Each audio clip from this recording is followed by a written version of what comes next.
For 21 years, Dorothy asked permission to buy shampoo. Not out loud. She never said the words. But every single time she stood in the drugstore aisle and picked up a bottle and checked the price, there was a voice in her head that was not her own. And it always had the same question waiting at the door when she got home. How much did you spend? And she always had an answer ready. Always. She had been preparing answers her whole married life.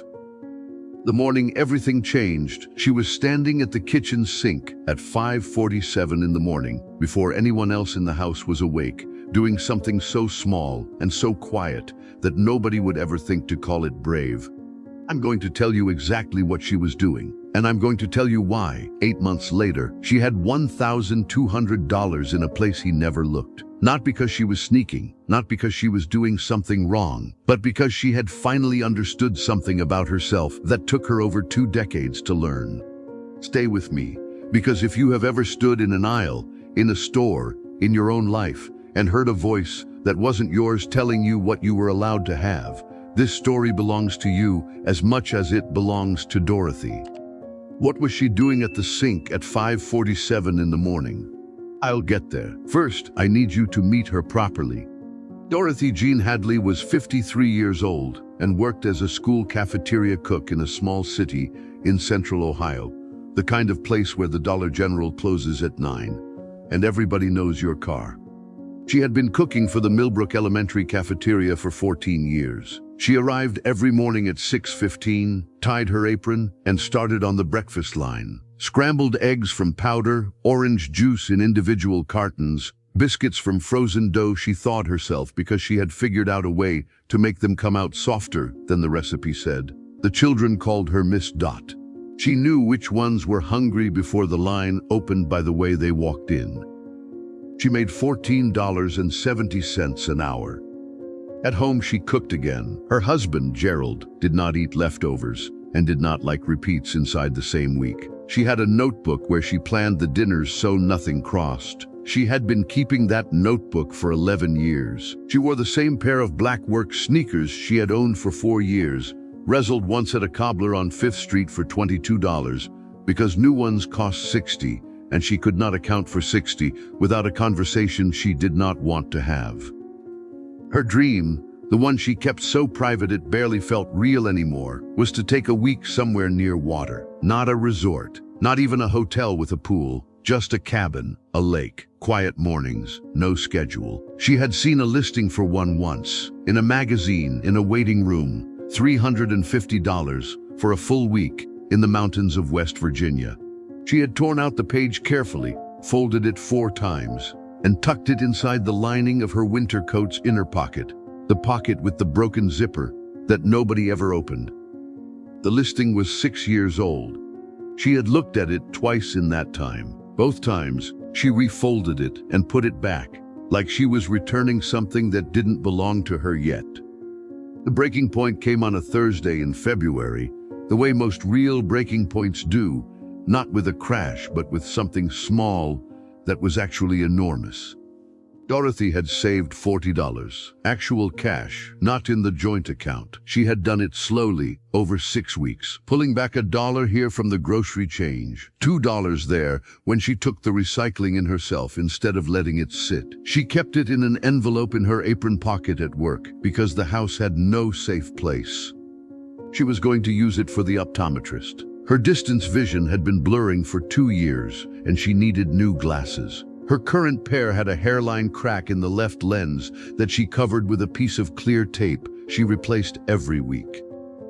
On that Thursday, her coworker Linda's car broke down in the school parking lot. Linda had 3 kids and no emergency fund, and a repair bill of $230 to get the alternator replaced, or she couldn't get to work. Dorothy gave her the $40. Without hesitating, she just opened her apron pocket and held it out. "Linda cried." Dorothy said, "Don't mention it." She meant literally, do not mention it to anyone. She drove home in her own car with the tape on her glasses and nothing in the envelope, and she sat in the driveway for a long time. That night, Gerald asked why she seemed quiet. She said she had a headache. She did not have a headache. She had a realization. The $40 had been the first money she had called her own in longer than she could count, and she had given it away in under 3 seconds because that was what her hands knew how to do. She had been trained, not by cruelty but by years of small lessons, to believe that money in her pocket was always more useful somewhere else. She went to the bathroom, ran the cold water, and looked at the cracked lens in her glasses. On the edge of the bathroom sink, where it had been sitting for 2 days, because she kept forgetting to throw it away, was an empty travel-size hand lotion tube, the kind that comes in gift sets at Christmas. She had used it to the very last drop, pressing the rolled-up bottom with her thumb each morning to get just a little more out. She picked it up, she looked at it, she set it back down. She did not know yet why she was looking at it. She would understand later. The following Tuesday, Dorothy went to the bank to transfer money for the electric bill, a payment she always handled in person because the online system gave her errors and she did not trust it. The line was long. 6 people ahead of her, slow tellers, someone at the counter with a complicated problem that required a manager. Dorothy stood and waited, her coat buttoned to the top, her purse over her arm, the way she always stood in lines, taking up as little space as possible. The woman in front of her turned around. She was older, maybe 75, maybe more, the kind of age that stops being specific and becomes simply ancient and necessary. She had silver hair pinned up with 2 brown clips and a coat the color of dried tobacco leaves. She wore no jewelry except a single thin gold band on her right hand, not her left. She looked at Dorothy the way people look when they are not pretending. "You have the face," she said, "of a woman who is very good at waiting." Dorothy didn't know what to say. "I suppose," she said. The older woman nodded, not smiling, not unkind, just honest.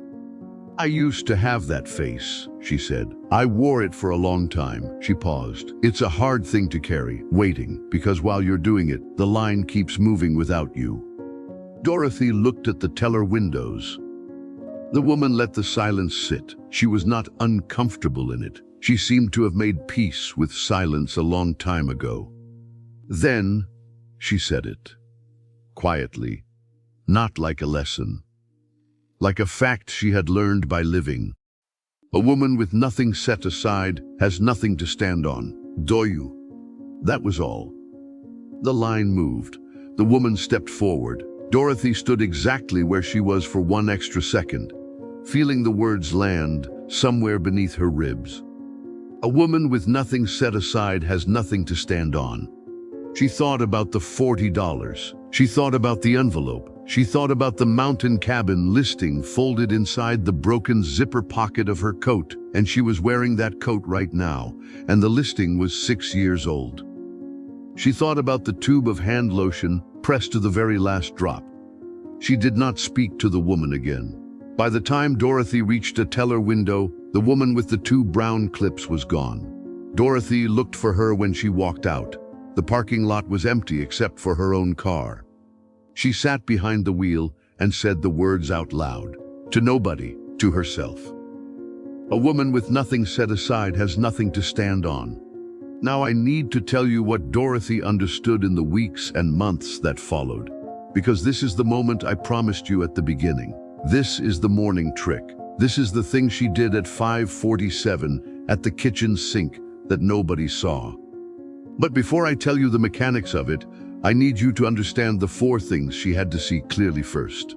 Because without those 4 things, the trick is just a trick. With them, it is something else entirely. The first lesson that emerged in that bank parking lot. Dorothy had been operating under a belief so old she had never once questioned it. The belief was this: money was a shared resource, and taking any portion of it for herself, even the portion she had earned, was a form of theft from the household. This belief had never been written down anywhere. Gerald had never said it directly. But it had been built, year by year, comment by comment. The raised eyebrow at the receipt, the question about the shampoo, the way he reviewed the bank statement on Sunday evenings at the kitchen table while she cleaned up the dinner dishes and kept her back to him so he could not see her face. She had absorbed the belief so completely that she enforced it on herself. The $40 had been hers. She had earned it over 6 weeks of careful, invisible effort, and she had given it away before her own glasses were fixed, because she could not hold money without immediately looking for somewhere else to put it. The first thing she understood was this: she had been her own warden. The second lesson, which came with the shattering of expectations. She told her sister Gail about the $40. Not about Gerald, just about giving the money to Linda. Gail said, "That was sweet, Dot." And that was the moment Dorothy felt something go cold and clear in her chest, because Gail, who loved her, who meant nothing but good, had just confirmed what the world had always told her, that giving everything away was sweet, that keeping something for yourself required justification, that generosity toward others was a virtue and generosity toward yourself was something you had to argue for. She had expected Gail to be on her side, and Gail was. That was exactly the problem. Gail was on the side of Dorothy, giving everything away and calling it beautiful. She did not say any of this to Gail. She just said, "I know. Linda really needed it." But she drove home knowing something had shifted. The people who loved her most had been, without meaning to, part of the structure that kept her empty. The third lesson, which came almost as if I were giving up physically. 3 months after the bank line, Dorothy had managed to save $63 using the morning trick, which I am about to explain. She kept it in a place I'll describe in a moment. On a Sunday evening in May, Gerald was reviewing the bank statement at the kitchen table. He called her over. He pointed to a withdrawal she had made, $11. What was this? She had used it for a birthday card and a small plant for a coworker who had been sick. She said so. He looked at the statement a moment longer, said nothing. But his silence had a texture she had learned over 21 years. It was not neutral. She went to the bedroom. She opened the closet. She took out a bag from the top shelf, an old overnight bag she no longer used, and she put it on the bed. She opened it. She looked at it. She did not put anything inside. She just stood there looking at the open, empty bag. She was not leaving. She was doing something harder. She was making herself feel the weight of what it would mean to have a choice, and testing whether she still believed she deserved one. Then she reached into her coat. She unzipped the broken zipper pocket from the inside, working her fingers around the edge. She pulled out the folded magazine page. She unfolded it slowly. The cabin, the lake, West Virginia, $350 for a full week. The listing was 6 years old. The price was probably different now. It might not even exist anymore. She folded it back. She put the bag back on the shelf. She did not leave. But she did not stop saving. The fourth lesson, which resolved the loop I started with. Here is what she was doing at the kitchen sink at 5:47 in the morning. Every day, before anyone woke up, Dorothy made her own coffee. She drank it standing at the sink because that was the only 15 minutes of the day that were entirely hers. She had been doing this for years. No one thought anything of it.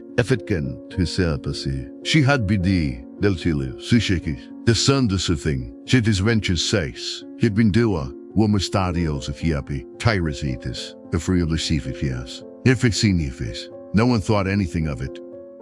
But 3 months after the bank line, she added one step.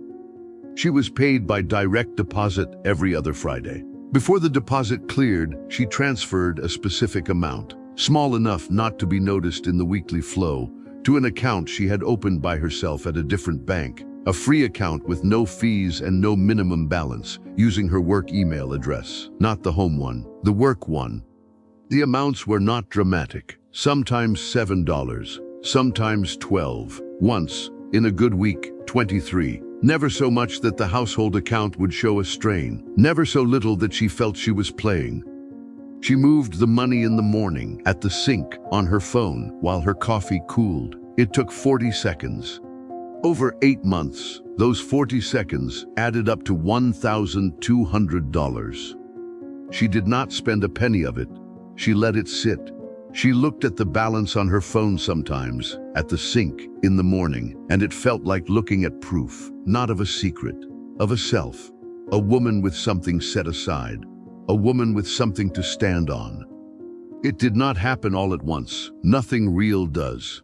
Month 4, Dorothy made an appointment at the optometrist. She paid $108 out of the account. She got new glasses, simple frames, no nonsense, but real lenses without a crack and without tape. She put them on in the parking lot and sat there for a while, looking at how sharp everything was.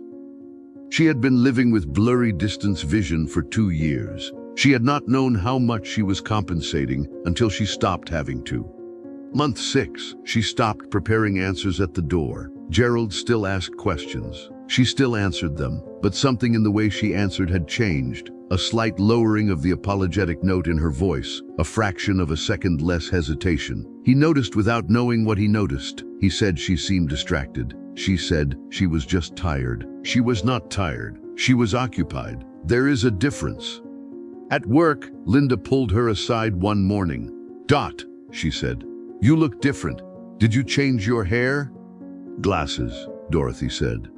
Linda looked. "Oh, yeah, but it's not just that." Dorothy tied her apron. She started on the biscuits.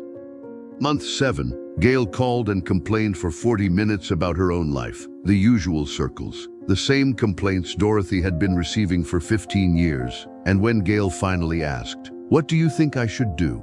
Dorothy said something she had never said before. "Gail, I think you already know. I think you're asking me so you don't have to be the one who decides." Gail was quiet. Then she said, "That's not very nice." "I know," Dorothy said, "but it's true."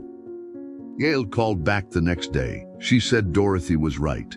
She did not say it was nice, but she said it was true. That was enough.